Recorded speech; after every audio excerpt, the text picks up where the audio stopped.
phone rang much earlier than usual in the goat's small apartment. Capri's eyes slowly opened as they grunted from the lights hitting their eyes.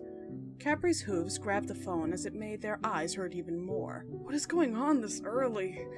If this is from Bullet, I swear to Satan I will do something I might regret. Capri muttered angrily as they sat up. They began to look over the text from the unknown number. It was from an agency? One they have never heard of before. The text read the following. Hello, Capri Copy. We had noticed how your newspaper needs more recognition, so we have set up an interview with you to represent Hell's Journal. Come by around 9:30 sharp, and don't be late. Capri blinked a few times, their eyes wide open now. Us? Getting recognition? What kind of dream am I in right now? Capri asked themselves as they stood up and got out of their bed. They looked at their phone and the info on how to get to the place as they brushed their hair. It's not too far from here. I mean, I could always do a quick interview and then head back home to take a quick nap before work. Capri spoke to themselves as they got ready. Capri kept thinking if this was some type of scam, and wondered if they went there it might be a trap or something. So in case, they grabbed their pepper spray that they keep in case of intruders or robbers. Capri fixed their tie and gave a nod to themselves in the mirror before dashing out the door. Capri began to walk to the small news station and felt the warm air of hell hit their face. They said go in from the back of the joint. This is a little odd, but it could just be a rule. These folks are weird that way, I guess, they thought as they walked. Some recognition. That reminded them of when they were alive. It was so nice to be recognized for their hard work. The thought of it put a smile on their face before looking up and seeing they walked to the proper destination. Capri walked into the back door and was greeted with their own little room to get ready for the interview. Whoa! Capri stuttered in surprise. The room was amazing. Neatly painted walls with a little mirror to prep yourself up on, and a nice large coffee waiting for them on the side table. Capri smiled wide seeing this. They haven't had a luxury like this in ages.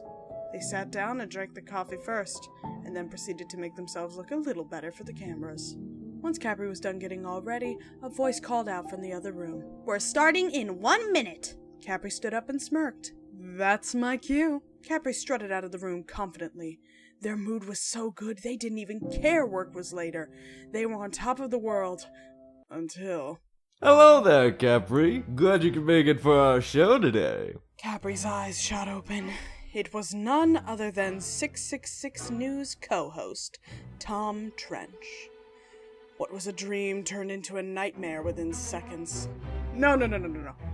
I'm here for an interview for my newspaper company, not to inflate your egos. Capri stuttered a little. They had been caught off guard with this. Well, it is an interview for your company, but no one said it would be a positive interview. Katie Killjoy called out as she made her way to her chair. Capri began to feel their body tense up. You tricked me! You didn't tell me this was a 666 News report! Capri yelped out. Well, not all the details had to be said. It wouldn't have been a surprise if we had said it was us. Katie fluffed her hair as she spoke. She was enjoying the rise she was getting out of Capri. Oh, hell no! I'm not helping you news freaks! I have common sense! My papers tell the truth, unlike your shitty little show! Capri ranted loudly. Katie Killjoy let out a yawn in boredom. I mean, we do tell the truth. We just change it up a little to make it more exciting. Tom Trench explained. So, lying then? Capri glared over at the masked reporter. Tom Trench just began to sweat and look away. Look, if you want your cheap rundown business to have any type of notoriety, then we are the people to come to, even if it's at your expense. Katie smirked as they sat down in their chair. Look, bitch! I'm not gonna do this! Before Capri could finish, the cameraman interrupted. We are live! Hello there, I'm Katie Killjoy, and joining me today is the not-so-popular writer for Hell's Journal, Capri Copy. Capri stared at the camera, feeling their heart sink into their chest. Here they were, about to be made fun of on Hell's most popular TV station. So, Capri, tell us how it feels to write for such a small, rundown, worthless place. Katie tilted their head to the side, awaiting an answer from the goat and enjoying every minute of this. Capri stood up taller and angrily. I do not write for a rundown, worthless place.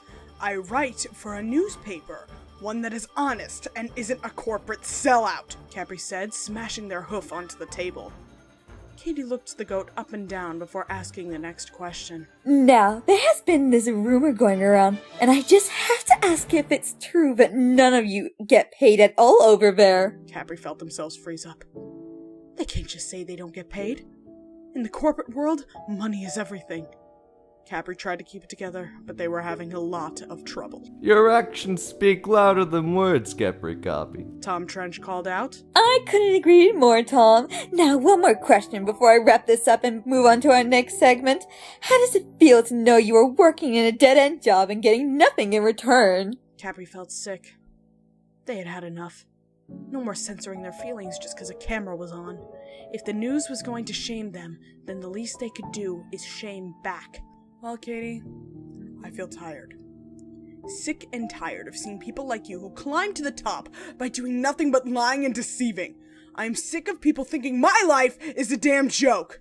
If you want to make fun of me on live television, fine. But just know, this is a low blow, even for this awful show. Now kindly go and find someone else to pick on. Capri spoke as they walked off and out the front door. Katie stared for a moment before speaking again. Up next, we will talk about the current turf war and who has got the most territory so far. All that and more after the break. Capri trotted out and felt themselves wanting to just slump down on the floor. They felt defeated. They let everyone down. Lilac, Bullet, the whole company. Capri stared down in shame for what had happened. A hand gently poked them before speaking. Hey, I'm sorry for what she did in there. She normally doesn't go this far. I know it's not a lot, but here, have $20. Sorry for the trouble. Tom Trench spoke before going back inside. Capri looked at the money they were handed and clutched it in their hoof. Capri felt their eyes swell up with tears of embarrassment before dialing the number of the imp they feel closest to. Blitz, can you pick me up and drive an IMP? I'm calling in sick today.